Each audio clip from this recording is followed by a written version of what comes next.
واعتصموا بحبل الله جميعا। হে দুনিয়াবাসী, আল্লাহর রশিকে শক্ত করে ধরো। আল্লাহ পাক রব্বুল আলামিন শুধু মুমিনদেরকে উদ্দেশ্য করে কথা বলেন নাই,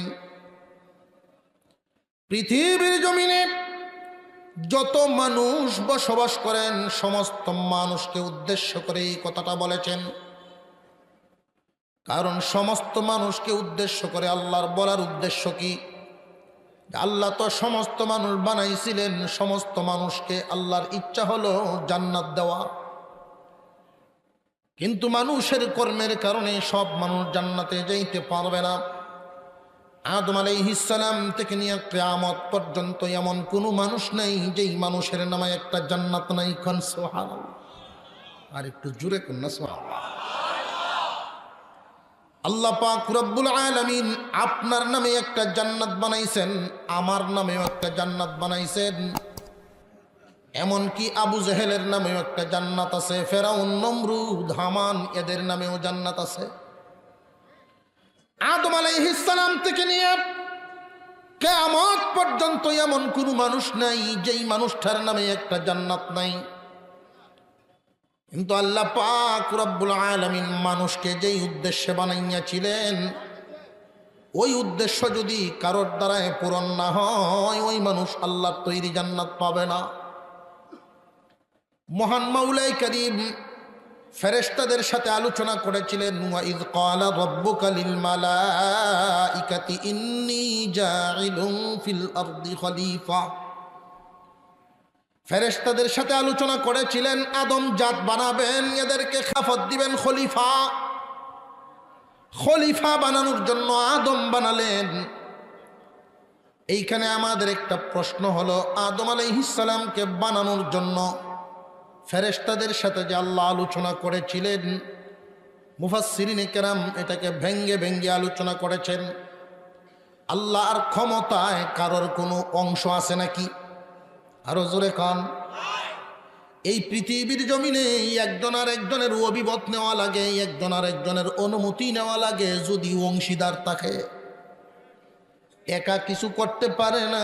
যার একজনের অংশীদার আছে তারে না জিগায়া করার ক্ষমতা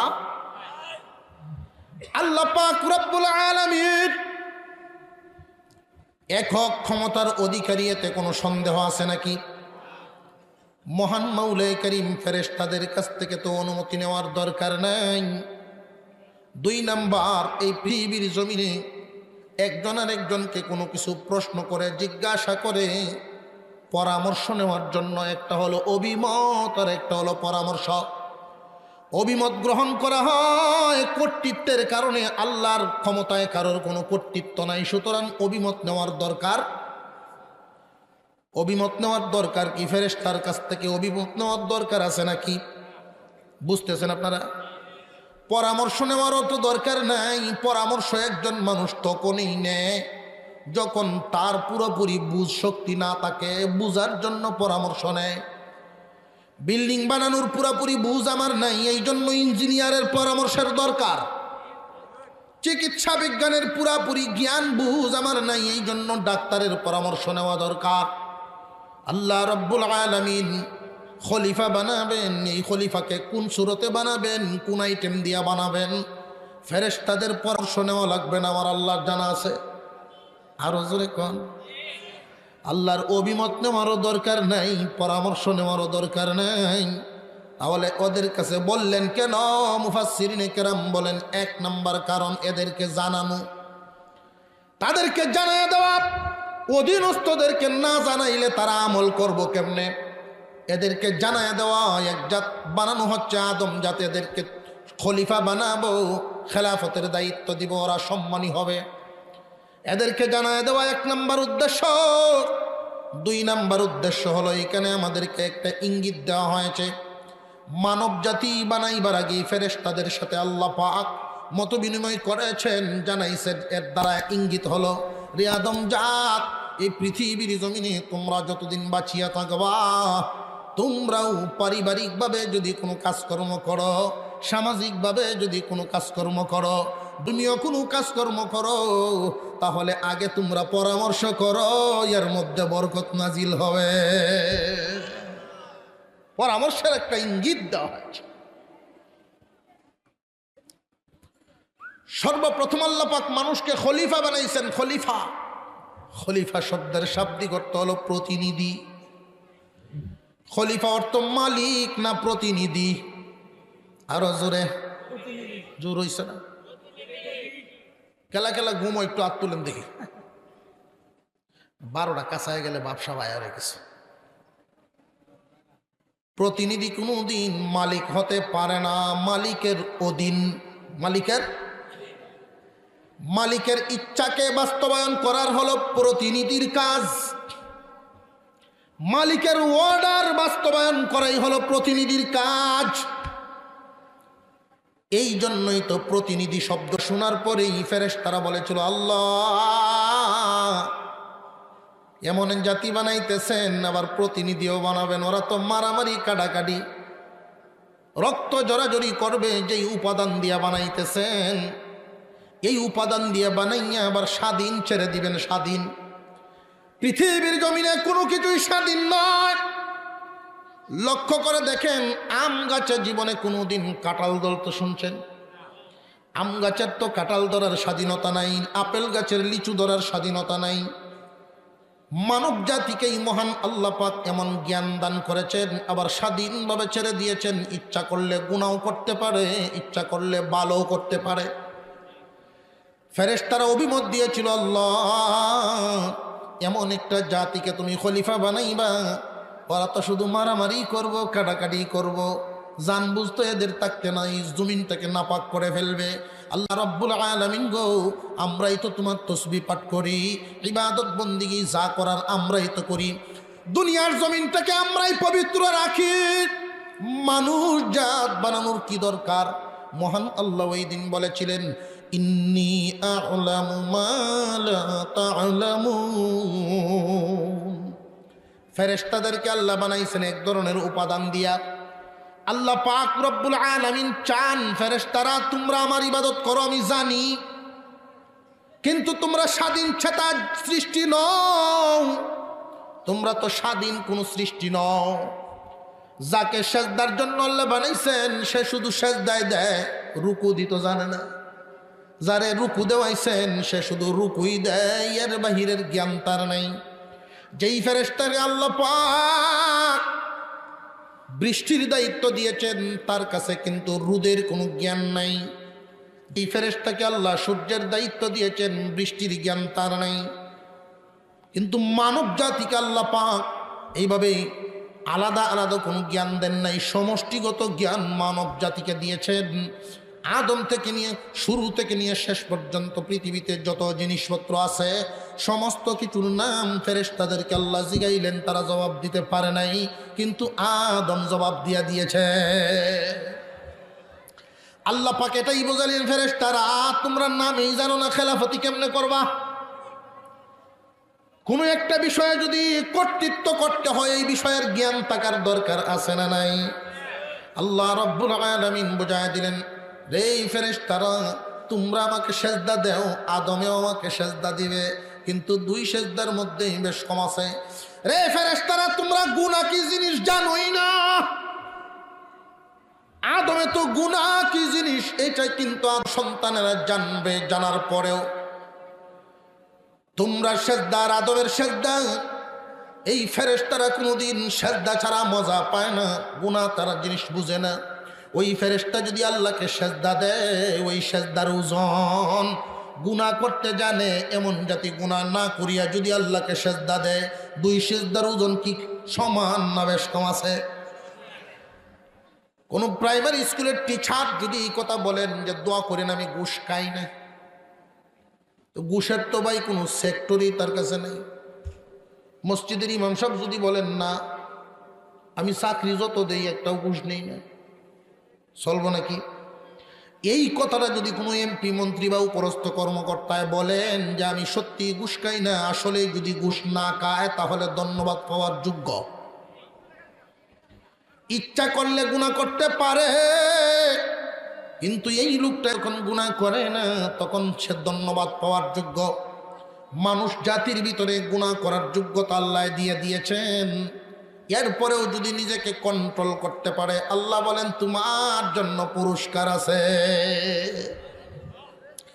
ওয়াতাসিমু বিহাবলিল্লাহি জামিআ। হে দুনিয়াবাসী, দুনিয়াবাসী বলতে কি শুধু মুমিন না, আরো আছে। পৃথিবীর জমিনে যত মানুষ বসবাস করে সমস্ত মানুষকে উদ্দেশ্য করে আল্লাহ বলেন, হে দুনিয়াবাসী, আল্লাহর রশিকে শক্ত করে ধরো। এই কথাটুকুন কুরআনের, এই কথাটুকুন এতটুকুন অংশ বোঝার জন্য আমরা তিনটা প্রশ্ন করব। এক নাম্বার প্রশ্ন হলো আল্লাহর রশিটা কি। দুই নাম্বার প্রশ্ন হলো রশিটা ধরার নিয়মটা কি। তিন নাম্বার প্রশ্ন হলো রশি ধরলে পরে লাভটা কি। প্রশ্ন কয়টা? আল্লাহ পাক রব্বুল আলামিন সূরা আলে ইমরানের মধ্যে বলেন, ওয়াতাসিমু বিহাবলিল্লাহি জামিআ। হে দুনিয়াবাসী, আল্লাহর রশিটাকে তোমরা শক্ত করে ধরো। আল্লাহর আদেশ মানার দরকার আছে না নাই? আর জোরে কোন। আল্লাহ পাক রব্বুল আলামিন বলেন, দুনিয়াবাসী তোমরা আল্লাহর রশিটাকে শক্ত করে ধরো। এতটুকুন কথা বোঝার জন্যই আমরা প্রশ্ন করলাম কয়টা? আরো জোরে কোন। এক নাম্বার প্রশ্ন হলো আল্লাহর রশিটা কি। দুই নাম্বার প্রশ্ন হলো রশিটা ধরার নিয়মটা কি। তিন নাম্বার প্রশ্ন হলো রশিটা ধরতে পারলে লাভটা কি। এই তিনটা প্রশ্ন দ্বারা মনে রাখবেন আল্লাহর ওয়াজটা, আল্লাহর আদেশটা মনে রাখবেন। আল্লাহর আদেশ হলো রশি ধরার আদেশ। আমরা প্রশ্ন করলাম রশিটা ধরার জন্য তিনটা কথা জানা। রশিটা কি, দুই নাম্বার ধরার নিয়ম কি, তিন নাম্বারে ধরতে পারলে লাভটা কি। রে দুনিয়াবাসী, আদম আলাইহিস সালামকে বানাইয়া আল্লাহ পাক দুনিয়ায় পাঠাইছেন না, প্রথমে জান্নাতে রাখছেন। আমি আরো প্রথমে এই কথাগুলো বলছি, আমরা এখানে যারা আছি, আমাদের পূর্বপুরুষ যারা ছিলেন, পরবর্তীতে যারা আসবেন, এমন কোন মানুষ নেই যেই মানুষের নামে একটা জান্নাত নাই। আল্লাহ পাক রব্বুল আলামিন আমাদের প্রত্যেকের নামে একটা করে জান্নাত বানায় রাখছে। জান্নাতে যাইতে মনে চায়নি, কার কার চায় একটু হাত তুলেন তো দেখি। আল্লাহ কবুল করো, আল্লাহ আমার চায়। আরে বুঝতেছে না বুড়া বেড়ান কই ভুনায় দেবেন খালি যে জান্নাত কার কার মনে চায় হাত তুলতো। কেউ কেউ হাতে এবার রাখছে, ওই লোক নইলে নেই, হাত নামা। আল্লাহ কবুল করো, বলুন আমিন। আরো জোরে বলেন আমিন। অনেকেই মনে করতে পারেন যে হুজুর জান্নাতে না গেলে কি হইব। আহা, এই দুনিয়া দেখে অনেকেই জান্নাত বুঝলে লেছে, দুনিয়ার মজা দেখে জান্নাতের মজা বুঝলে গেছে। আহা, দাদার সাথে নাতি গেছে দাওয়াত খাইতে। তো দাওয়াত খাওয়ার সময় খাওয়া দাওয়ার প্রথম আইটেম নিরামিষ সবজি দিতে শুরু হয়। এই নিরামিষ যে থালের সব বাপ মাখাই লেছে। দাদাই বলতেছে, এই গাদা তুই এই নিরামিষ দেখেই সারা বাত মাখাই লেছস, অন্য আইটেম কে বিক্রি দেয়া? আরো আইটেম রয়েছে। আমার সাথে এক লোক ঢাকার, আমার এক মুসল্লি ইটনা এলাকায় গেল আমার সাথে দাওয়াতে। ওইখানে তো মাছের এলাকা, কয়েক ধরনের বর্তাই করছে। মাছের বর্তা দিয়ে ফেট বুঝেছে। অন্য আইটেম যখন আনতেছে খালি ছায়া দেহে আর আহা কামটা কি করলো, কামটা কি করলো। ফেট তো এমন এক জিনিস, বড়িলে তো আর বড়ার সুযোগ তোর ব্যাগ না। এই জন্য আল্লাহ রসুল বলেন, কাউকে যদি সন্তুষ্ট করতে চাও পেট ভরে খানা খাওয়াও।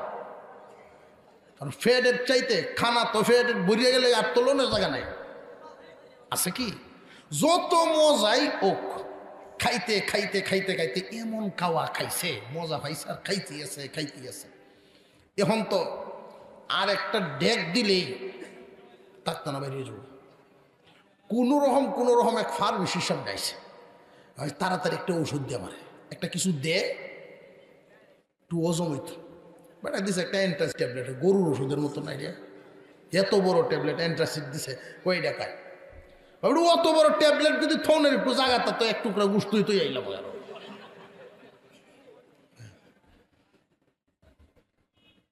এই দুনিয়ার নাজ নিয়ামত দেখে যদি জান্নাত বলে যাও,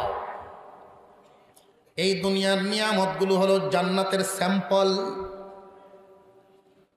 স্যাম্পল দেইকা যদি মনে করো যে আল্লাহর কাছে কি আছে কি আছে।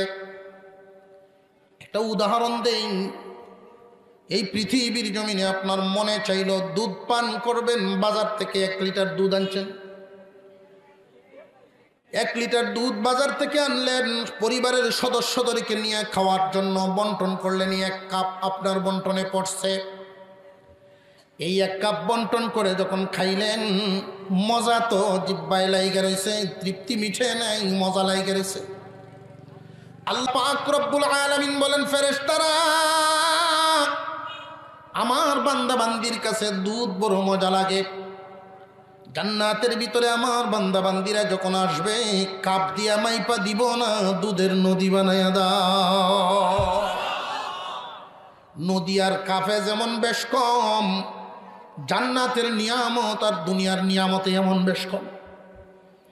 আল্লাহ পাক আমাদের জন্য চির সুখ শান্তির জায়গা বানায় রাখছেন, আল্লাহর তৈরি জান্নাত। এই পৃথিবীর জমিনে সুখ শান্তি করলে আর কয়দিন করা যাবে ভাই? এটার কোনো স্টেশন আছে, কোনো লিমিট আছে নাকি?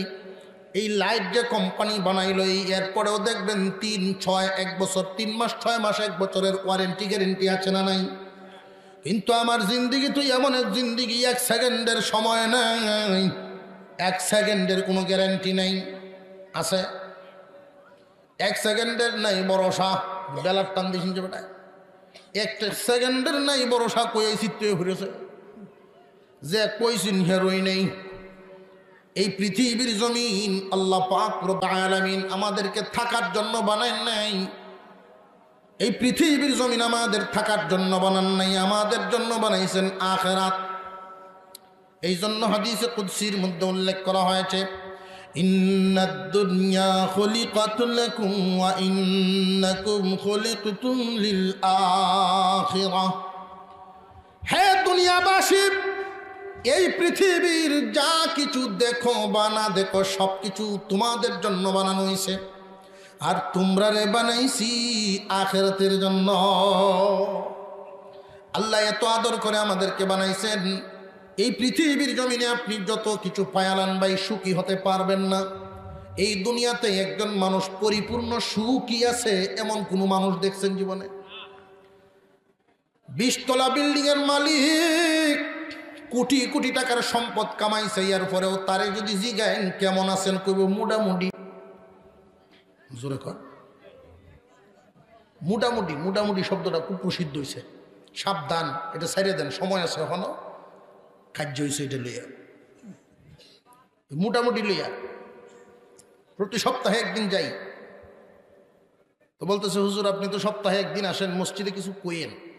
কি? যে সকালবেলা মসজিদের সামনে যে হাঁটার যে একটা বাইস শুরু হয়, আমরা মুসল্লিরা বাইরে লজ্জা লাগে এদেরকে দেখলে। ঘটনাক্রমে আমার একদিন তাকা হইল, যেই জুমা ফজরের নামাজ পড়ে বাইরে হয়েছি, বাবারে বাবা, দেখা যায় এক এক বিল্ডিং থেকে মনে হয়েছে চিড়িয়াখানাতে প্রাণীরা নামতেছে। চিড়িয়াখানার প্রাণীরা নামলে যে হালত, বিশাল দেহের অধিকারী ওটা যদি হাফ প্যান্ট কিনতে নামে, আমার এই টুপি পাঞ্জাবি লইয়ে দৌড় মারানো লাগতো না। রাস্তাতে আটতাছে, রাস্তাতে হাঁটার সময় কি খালি বেড়ায় না বেটেনও আছে? ডায়াবেটিস খালি কি পুরুষের না মহিলারও? বরং তুলনামূলক বেশি হাঁটা শুরু হয়েছে। শ্বশুর শাশুড়িরে কাজ করাইব, নিজে কাম করতো না, পরে কিছুদিন পরে ধরে ডায়াবেটিস। ভাই একবেটা রেজি গাইছে, কেমন আসেন? কয় মোটামুটি। বেটে হুন্ডেলছে দেখি হাঁটার সময়, কয় এই বেটা চরিত্রটা ভালো করো। করি কি রে বাবা, আমি তোমার কি কইছি? তুই আমার দেখতে দেখতে মুডা আর মুডি কইছস। বেটা কয় আমি জিন্দিগির লাগিনি এই শব্দ বাদ দিলাম, আর জীবনে মোটামুটি করতাম না। কারোর হালত জিজ্ঞাসা করলে উত্তর কিভাবে দিব? কেমন আছেন শব্দটা আলহামদুলিল্লাহ বল। আলহামদুলিল্লাহ বললে নেকি হয়ে গেল, সওয়াব হয়ে গেল, জান্নাতের 8টা দরজা খোলা হয়ে যায়।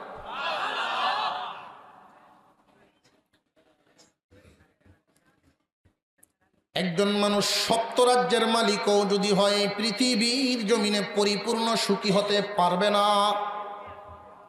কারণ পরিপূর্ণ সুখী কেমনে হবে? এটা তো সুখের জায়গাই না। পৃথিবীর জমিন পরিপূর্ণ সুখ শান্তি আরামায়েশের জায়গায় না। এই দুনিয়ার জমিনে কেমনে পরিপূর্ণ সুখ শান্তি আরামায়েশের দাবি করবে? আরামায়েশ সুখ শান্তির জায়গা হলো আল্লাহর তৈরি জান্নাত।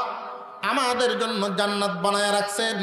এক একজন মানুষ জান্নাতের ভিতরে যখন ঢুকবেন, জান্নাতে 2টা কয়টা ঝর্ণা? একটা ঝর্ণার পানি পান করানো হবে, আর একটা ঝর্ণার পানি দিয়ে গোসল দেওয়া হবে। যেই মাত্র গোসল দেওয়া হবে, প্রত্যেক জান্নাতীর বডির মধ্যে পরিবর্তন চলে আসবে কয়েকটা। 1 নম্বর পরিবর্তন, এই রকম বডি আর আমাদের থাকবে না। গোসল দেওয়ার সাথে সাথেই আদম নবীর বডি, আদম আলাইহিস সালামের মতো বডি হয়ে যাবে। 120 হাত লম্বা এক এক জান্নাতীর বডি হবে। হুজুর আকরাম সাল্লাল্লাহু আলাইহি ওয়াসাল্লাম বলতেন, সিদরাতুল মুনতাহার যে বড়ই গাছ, ওই বড়ই গাছের বড়ইগুলো আমার উম্মতের মধ্যে জান্নাতি যারা হবে তাদেরকে খাওয়াবেন। এই বড়ই খাবে জান্নাতীরা। যখন বড়ই কামড় দিব, বড়ইর মধ্যে শব্দ আওয়াজ আসে না? নাই? কামড় দিবে, করঘরায় উঠব। আল্লাহর নবী সাহাবীদেরকে একটু আনন্দ দিতেছিলেন যে আমার সাহাবী জেনে রাখো, আমার উম্মতেরা যখন ওইখানে বড়ই খাবে, বড়ইর আওয়াজে ফেরেশতারা ভয় পাইব। আল্লাহ বলবেন আমার জান্নাতীরা আনন্দ করে। এক একটা বড়ই দুনিয়ার পাল্লা দিয়া মাপলে 12 মণ ওজন। আবু জেহেলে শুনে কই ভালো হইছে। ও কি ভালো হইছে? কই মুহাম্মাদের উম্মত বড়ইর তলে ফুটে মরব। 12 মণ ওজন সহ্য করব কিভাবে? এই গাদায় তো জানে না জান্নাতে যাওয়ার সময় মানুষ আর এইরকম থাকবে না যে বেটা 26 ইঞ্চি 26 ইঞ্চি আছে না, বিভিন্ন হোস্টেলও দেওয়া যায়। আরে এই 26 ইঞ্চি আর 26 ইঞ্চি থাকবে না। জান্নাতের সামনের এই ঝর্ণা দিয়া গোসল দেওয়ানোর সাথে সাথে জান্নাতীকে যখন জান্নাতে ঢুকানো হবে, এর আগেই কিন্তু জান্নাতের মেহমান হওয়ার মতো উপযোগী করা হবে। সব জায়গায় সব পোশাক নিয়ে, সব বডি নিয়ে যাওয়া যায় না। জান্নাতের ভিতরে ঢুকাইবার আগেই আল্লাহ পাক রব্বুল আলামিন ঝর্ণার পানি দিয়া গোসলের ব্যবস্থা করায় রাখছেন। জান্নাতে ঢুকবে আমার বান্দারা, গোসল দাও। গোসল দেওয়ার সাথে সাথে বডি হবে 120 হাত লম্বা। বয়স হয়ে যাবে 33 বছর। মুখ হয়ে যাবে একদম ক্লিন শেভ। চেহারা হবে ইউসুফ আলাইহিস সালামের চেহারার মতো। ইউসুফ আলাইহিস সালামের চেহারা দেওয়া হবে। দাউদ আলাইহিস সালামের কণ্ঠ দেওয়া হবে। যেই কণ্ঠের আওয়াজ শুনে, যেই কণ্ঠ টান দিলে উড়ন্ত পাখিগুলো সমুদ্রের মাছ পর্যন্ত আইসা জমা হয়ে যেত। এমন কণ্ঠ দিবেন প্রত্যেক জান্নাতীকে। এখন যেই কণ্ঠ আইতাছে, শীতের দিন ঠান্ডায় গলা বয়ে রয়েছে, শেষ রাত্রে উঠতে হঠাৎ করে মন রাত বাপ উঠছে, এক লেভেল তুলে শুয়ে যখন গান টান মারছে, বউ করলে বের বেরিয়ে বন্ধ শুনছি। কিন্তু জান্নাতের ভিতরে যেই গলা কণ্ঠ দেওয়া হবে, দাউদ আলাইহিস সালামের বাঁশির মতো কণ্ঠ। আল্লাহ, দাউদ আলাইহিস সালামের কণ্ঠ আকৃষ্ট করে, বাঁশির মতো আকৃষ্ট করে মানুষকে। এই রকম কণ্ঠস্বর। বয়স হবে 33 বছর। চেহারা হবে ইউসুফ নবীর মতো। এত সুন্দর চেহারা কারোর মুখে দাড়ি নাই। আদম আলাইহিস সালামের শুধু দাড়ি থাকবে, আর কারোর মুখে দাড়ি নাই। যে উনার মুখে দাড়ি কেন, অন্যরার নাই কেন? যে বাপুতের যাতে পরিচয় থাকে, বাপুতের যেন পরিচয় থাকে। তুই এখন তো ভাই উল্টা পাল্টা। এখন ফুতের মুখ দাঁড়িয়ে আছে, বাপের মুখ নাই। আছে না নাই? ফুতে ঠিকই দাঁড়িয়ে রাখে, বাপে রাখে না। যারা মুখ দাড়ি নাই এরা হয়তো মনে মনে ভাববেন হুজুর জান্নাতে যেহেতু দাড়ি থাকবে না এই জন্য আগের থেকেই বাপ ধরেছি। এই চিন্তা করলে চলবে না, শাস্তি ভোগ করতে হবে। সুখ শান্তি আরামায়েশের জান্নাত। আল্লাহর পয়গম্বর বলেন যেই মাত্র জান্নাতীকে জান্নাতের ভিতরে ঢুকানো হবে, হুর ও গিলমান দল বেঁধে বেঁধে আসবে, হুরেরা মালা নিয়ে। এই মালাল ফুলগুলো থাকবে এক একটা এক এক রঙের। নামাজের এক রঙের ফুল থাকবে, রোজার এক রঙের ফুল থাকবে, সেজদার এক রঙের ফুল থাকবে, জিকিরের এক রঙের ফুল থাকবে, কোরআন তেলাওয়াতের এক রঙের ফুল থাকবে, ওয়াজ শোনার এক রঙের ফুল থাকবে। যত ইবাদত বান্দায় জীবনে করেছে সমস্ত ইবাদতের রঙে রঙে তার ফুল দিয়ে মালা দেওয়া হইব। মালাটা গলায় নিয়ে যখন হুরের সাথে গলাগলি করে মুআনাকা করবে, মুআনাকা তো চিনেন, মুআনাকা মুসাফার পরে মুআনাকা আছে না নাই? মুআনাকাটা এমনি যাতায়াতে ধরিলেনি না, এটারও সুন্নত তরিকা আছে। মুআনাকার তরিকা ভাই অনেকেই জানে না, যে কারণে আমলও করতে পারে না। মুআনাকা উনুকুন শব্দের অর্থ, উনুকুন অর্থ ঘাড়, ঘাড়। এক ঘাড় আর এক ঘাড়ের সাথে মিলানোর নাম হইল মুআনাকা। যার সাথে আপনি মুআনাকা করবেন তার ঘাড়ের ডাইন সাইড আপনার ঘাড়ের ডাইন সাইড, দুজনের ঘাড়ের ডান অংশটা ডাইন সাইড গাড়ে গাড়ে মিলায় দেওয়া, এইভাবে লাগায় দিবেন। কিন্তু এখন তোরে ভাই আমরা এটা না জানার কারণে বুক মিলাইতাম যাই, ফেট মিলাইতো যায়। জোরে কর। এক বিয়াই শিক্ষণ আর এক বিয়াই মুড়া, যখন সিহন বেয়া হয়ে গেছে তাদের দর্শক মিলে মহব্বত শুনে মহব্বত দেখায় আর এবার দম বাড়ি উঠতেছে। বডি লাগানি এক একজন আর একজনের সাথে বডির সমস্ত বডি লাগানি মুআনাকা নাকি গার লাগানো, বাম সাইড না ডাইন সাইড? হ্যাঁ, কত মানুষ যে আইয়া হুজুর এমনি এবার রেডি আইতে তাহে ধরতো যে ভাই আইতে তাহে আচ্ছা কম তো দেখি। এরপরে ডাইন বাবু বুঝেন এমনি ধরেই কথা বলছে। জান্নাতীরা যখন মুআনাকা করবে, জান্নাতি মেহমান হুরের সাথে মুআনাকা করবে এক দরায় 30,000 বছর। আর একটু জোরে কন্যা সুবহানাল্লাহ। এই জান্নাতে যাওয়ার ইচ্ছা আছে না নাই? আছে তো। তাহলে চলেন দেখি আমাদের ওই বাড়িটা কোথায়, যদি একবার ঢুকা যায় আল্লাহ তাহলে আর বাহির করবেন না। আল্লাহ পাক রব্বুল আলামিন আমাদের প্রত্যেকের নামেই একটা করে জান্নাত বানায় রাখছেন। ওই জান্নাতের ভিতরে ঢুকার যদি ইচ্ছা থাকে তাহলে রওনা দেই। জান্নাত কোন দিকে আছে আমরা একটু তালাশ করি। একজন মানুষ যদি শহরে জন্ম নেয়, শহরেই বড় হয়, হঠাৎ করে তার মনে চায় আদি বাড়ি আসল বাড়িতে ঘোরাফেরা করার জন্য, তখন শহর থেকে রওনা দেওয়ার আগেই তার চিন্তা ভাবনা করতে হবে তার বাড়িটা আছে কোন দিকে। যদি সিলেটের দিকে বা আমাদের এই ময়মনসিংহের দিকে তার বাড়ি হয়, লঞ্চের টিকিট কাটলে তো আর চলবে না। এই জন্য আগের দিক নির্ণয় করা দরকার আমাদের জন্য। মহান আল্লাহ পাক রব্বুল আলামিন যেই জান্নাত বানাইছেন, জান্নাত কি ডান দিকে নাকি বাম দিকে, সামনে না পিছন দিকে? আসুন ওই জান্নাতটা কোন দিকে আছে দিকটা নির্ণয় করতে পারলেই বুঝতে পারবো আল্লাহর তৈরি জান্নাত কোথায়। এরপরে আমরা আমল বা নিয়ত করব, রওনা দিব আল্লাহর তৈরি জান্নাতে পৌঁছার। কারণ জান্নাতে অবশ্যই পৌঁছতে হবে। সুখ শান্তি আরামায়েশ যদি চান, জান্নাত তারা উপায় নাই। আল্লাহ পাক সুখ শান্তি আরামায়েশ চিরদিনের সুখ জান্নাতের ভিতরে রাইখা দিয়েছেন। এমন কোনো মানুষ নাই যার নামে জান্নাত নাই। আপনার আমার সবার নামেই যেহেতু জান্নাত আছে, সুতরাং চেষ্টা করে ওই জান্নাতের মধ্যে যাওয়ার লাগবে না লাগবে না। এই জান্নাত কোন দিকে আছে আসুন রওনা দিন। কেমনে বুঝবো জান্নাত কোন দিকে আছে? মুখে মুখে বললে তো আর হবে না, কুরআনুল কারীমের দলিল লাগবে। মুসলমান ইমানদার ভাইয়েরা আমার রে, যুবক ভাইয়েরা খুব কান পেতে শুনবেন। আল্লাহ পাক রব্বুল আলামিন যেই দিন আপনার আমার আব্বা আম্মা আদম এবং হাওয়া দুজনকে জান্নাত থেকে বাহির করেছিলেন, ওই দিন যেই শব্দটা ব্যবহার করেছিলেন, ওই শব্দ থেকেই আমরা জানতে পারি আল্লাহর তৈরি জান্নাত কোথায়। কোন দিকে আছে শব্দ থেকেই মোটামুটি বাহির করতে পারবো।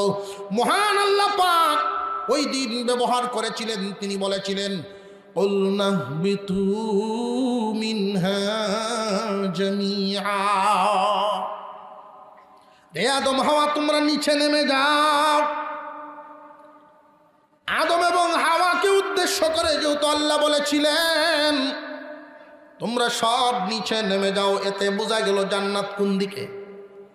আরো জোরে বোঝা দরকার। কেউ যদি আপনাকে জিজ্ঞাসা করে আপনার আসল বাড়ি কোন দিকে, বলবেন উপরের দিকে। আল্লাহ পাক রব্বুল আলামিন ওই দিন বলেছিলেন তোমরা নিচে নেমে যাও, এতে বোঝা গেল জান্নাত উপরে। হাদিসের মধ্যে আছে জান্নাত কতটুকুন উপরে, সিদরাতুল মুনতাহার উপরে জান্নাত যে স্থাপন করেছেন, জান্নাতটা কি পরিমাণ দূর। আসুন আমরা উপরের দিকে রওনা দেই। উপরের দিকে রওনা দিতে হলে প্রথমেই আমরা যখন উপরের দিকে তাকাইব, উপরের দিকে তাকাইলে প্রথমেই দেখতে পাই বিশাল একটা সূর্য। ওই সূর্যটা পৃথিবীর জমিন থেকে অনেক বড়, অনেক বড়। বিজ্ঞানীরা বলে 13 লক্ষ গুণ বড়। কয় লক্ষ গুণ? এই 13 লক্ষ গুণ বড় সূর্যটাকে তো ছোট দেখা যায়। কারণ কি? মুসলমান ভাইয়েরা আমার, যেই জিনিসটা যত দূরে হয় দেখতে তত ছোট হয়, যেই জিনিস যত দূরে হয় দেখতে তত ছোট হয়। অবশ্যই এত বড় সূর্যটা অবশ্যই অনেক দূর, নইলে তো ছোট দেখা যাইবার কথা নয়। বিজ্ঞানীরা বলেন, আমরা বলেছি নয় 13 লক্ষ গুণ বড়। এত ছোট দেখার যাওয়ার কারণ হলো এই পৃথিবীর জমিন থেকে 9 কোটি 30 লক্ষ মাইল দূর। কয় লক্ষ মাইল? আরো জোরে কন। এই 9 কোটি 30 লক্ষ মাইল, 9 কোটি 30 লক্ষ মাইল দূরের সূর্যটা বিশাল আকারের সূর্য, পৃথিবীর জমিন থেকে 13 লক্ষ গুণ বড়। এই সূর্যটাকে ছোট দেখা যায়। আরো যদি উপরের দিকে তাকাই তাহলে মার্বেলের মতো দেখা যায় তারকাগুলো। ওই তারকাগুলোর কি অবস্থা ভাই? তারকাগুলোর অবস্থা হলো এক একটা তারকা হাজার হাজার সূর্যের চাইতে বড়, এক একটা তারকা হাজার হাজার সূর্যের চাইতে বড়। তাহলে তারকাগুলো না জানি কত উঁচা। যেই জিনিস যত দূরে হয় দেখতে তত ছোট হয়, না জানি কত দূর ওই তারকাগুলো। আসুন এবার প্রথম এই সূর্যের কাছে পিছেও তো জান্নাত পাইলাম না। প্রথম আসমানে যাইতে না জানি কি পরিমাণ সময় লাগবে। সূর্যটাই এত দূর, তারকাগুলো এত দূর। এই তারকাগুলো যদি এত দূর হইয়া থাকে তাহলে এখনো তো অনেক তারকারাজি এমন আছে আমরা দেখতেই পারি নাই। মহান আল্লাহ পাক এই আসমানটাকে না জানি কত দূর স্থাপন করিয়াছেন। আল্লাহর নবী বলেন 500 বছরের রাস্তা। এই 500 বছরের রাস্তা বলেছেন, এটা কি পায়ের গতিতে পায়ে দলে যে? না না। সাইকেল দৌড়ানোর গতি যে? না না, তাও না। তাহলে কোন গতিতে 500 বছরের রাস্তা গেলে আল্লাহর এই প্রথম আসমানটা পাইবেন? কোন গতিতে? মুফাসসিরিনে কেরাম বলেন কোন যানবাহনের গতি আল্লাহর নবী উল্লেখ করেন নাই। সুতরাং যেই গতি সর্বোচ্চ গতি ওই গতিটাই বর্ণনা করা হবে। এটা হলো আলোর গতি। প্রতি সেকেন্ডে 1,86,000 মাইল। 1,86,000 মাইল মিনিটে না সেকেন্ডে?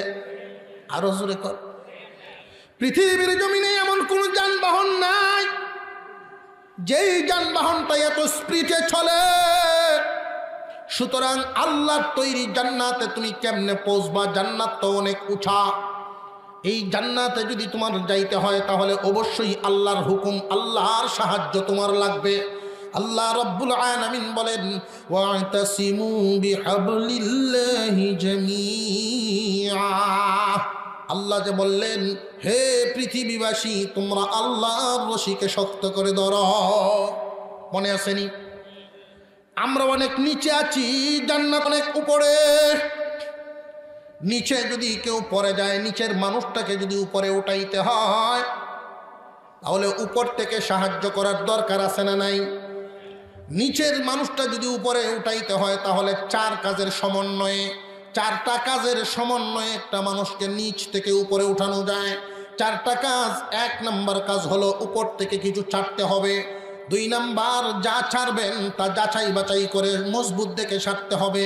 3 নাম্বার নিচ থেকে ভালো করে ধরতে হবে, 4 নাম্বার উপর থেকে টানতে হবে। খুব ভালো করে বুঝবে। তাফসিরি হাইসিয়তের কথা মুফাসসিরিনে কেরাম ব্যাখ্যা করে আমাদেরকে বুঝাইছেন, মুসলমান ইমানদার ভাইয়েরা আমার, জান্নাত কি কাছে না দূরে, সমতল জায়গায় না উপরে? আরো জোরে, কি পরিমাণ উপরে? দেখুন আল্লাহর তৈরি জান্নাত, আল্লাহর তৈরি জান্নাতে যদি পৌঁছতে হয় আল্লাহর সাহায্য ছাড়া কোনো গতি নেই। কারণ এই প্রথম আসমান 500 বছরের রাস্তা, এই প্রথম আসমান 500 বছরের রাস্তা কিভাবে তোমরা অতিক্রম করবা? খুব ভালো করে বুঝবেন। একজন মানুষ যদি বিজ্ঞানীরা কোনো বিজ্ঞানী যদি গবেষণা করতে করতে করতে করতে করতে করতে কোনো এক সময় যদি এমন এক যানবাহন আবিষ্কার করিয়া ফেলে যে প্রতি সেকেন্ডে 1,86,000 মাইল যাইতে পারে, এমন যানবাহন যদি আবিষ্কার করিয়াও ফেলে, এরপরেও জান্নাতে যাইতে পারবে না যানবাহনের মাধ্যমে, পৃথিবীর কোনো বস্তুর মাধ্যমে জান্নাতে যাইতে পারবে না। কেন জানেননি? মানুষের হায়াত তো 500 বছর হবে না। নাতি হুতি দুতি সুতি সব লইয়া গেল, খাবইতো না।